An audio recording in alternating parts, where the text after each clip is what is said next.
8 নং ওয়ার্ড কর্তৃক আয়োজিত স্বেচ্ছাসেবক দলের সম্মানিত সভাপতি সাহেব, উপস্থিত আছেন প্রধান অতিথি জনাব মোহাম্মদ জহুরুল আলম জহুর ভাই, সদস্য চট্টগ্রাম উত্তর জেলা বিএনপি, প্রধান বক্তা হিসাবে জনাব মোহাম্মদ মুরসালিন, সাবেক সভাপতি চট্টগ্রাম উত্তর জেলা স্বেচ্ছাসেবক দল সহ অনেক নেতৃবৃন্দ এখানে উপস্থিত আছেন। সবার নাম বলে যেহেতু সময় সংক্ষিপ্ত, মঞ্চের আমাদের সামনের অবস্থা অত্যন্ত খারাপ, দর্শক কিন্তু চলে যাচ্ছেন। শীতের রাত, সময় নেব না। আপনারা সবাই জিয়ার সৈনিক, বাংলা জাতীয়বাদী দল মাটি ও মানুষের দল। একটা কথা মনে রাখবেন, আমাদের নেতার নির্দেশ সুষ্ঠু নির্বাচনের মাধ্যমে এই দেশ পরিচালিত হবে, এই দেশ গণতান্ত্রিক প্রক্রিয়ায় ফিরে যাবে।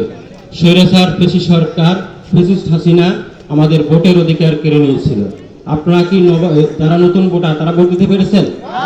ভোট ঠিকই হয়েছে, কিন্তু ভোট দিতে পেরেছেন? ভোট দিতে পারেন নাই। সুষ্ঠু ভোট, আপনার ভোট আপনি যাতে প্রয়োগ করতে পারেন সেই অধিকার প্রতিষ্ঠার জন্য 2024 সালের 1 জুলাই থেকে কতিপয় ছাত্র আন্দোলনকারী কোটা বিরোধী আন্দোলনের সর্বশেষ রেজাল্ট হয়েছিল 4 আগস্ট। 5 আগস্ট সরকারের পতনের মাধ্যমে আমরা এই স্টেজ ফিরে পেয়েছি।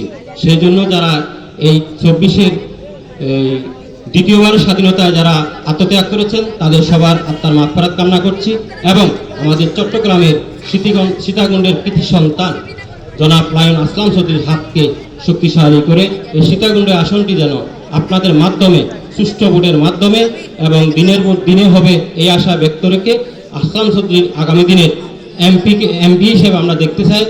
আপনাদের সবাই সহযোগিতা এবং সুন্দর ভবিষ্যৎ কামনা করে আমরা সবাই একতাবদ্ধ আছি এবং থাকবো। বিশেষ করে পাড়ায় মহল্লা ওয়ার্ডে আপনারা আমাদের এই নেতৃবৃন্দের কথা পৌঁছে দিবেন এবং বাংলাদেশ জাতীয়বাদী দল দানের শীষ প্রতীকে যেন সবাই ভোটাধিকার প্রয়োগ করতে পারে, এই ব্যবস্থা করার জন্য আপনাদের সবাইকে বিনীতভাবে অনুরোধ করছি এবং আমি সংক্ষিপ্ত বক্তব্য এখানে শেষ করছি। ধন্যবাদ সবাইকে। আসসালামু আলাইকুম ওয়া রাহমাতুল্লাহি ওয়া বারাকাতুহু।